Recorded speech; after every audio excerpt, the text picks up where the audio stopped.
Do you want to hear a real story about a family that was being haunted? Because I have a good one for you tonight. I grew up in a small town on the very, very countryside of Brazil.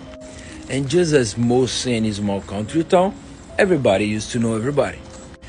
And my uncle was very popular in the city because he was a priest.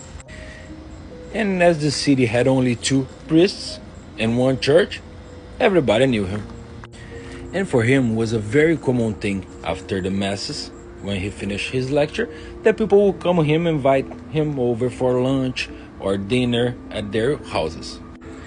And not only to eat, but also to give a blessing to an elderly person that could not walk due to being bad, or someone that had an accident and could go to the church, or just bless the house itself.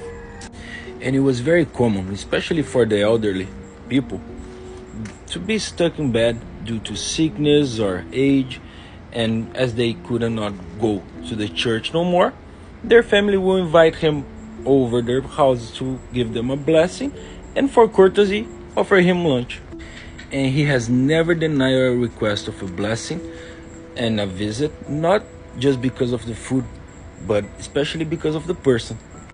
And this is why the whole town not only knew him, but also liked him a lot. So one day this lady that I'm gonna call Jenny waited to the mass end and asked to talk to him privately. He said absolutely, took her to a different part of the church and asked what was going on.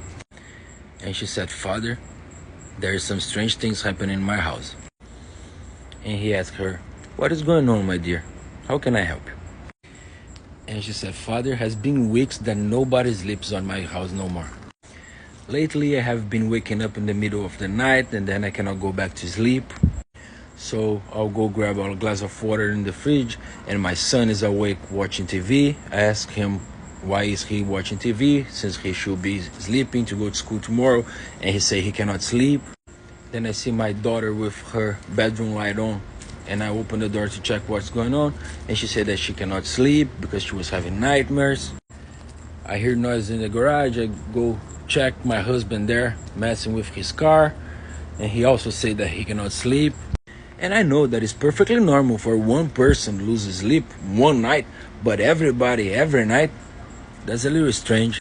And not only that, but I also sometimes wake up with noises in the kitchen and I go check and there's nobody there. Sometimes the television turn on and off by itself.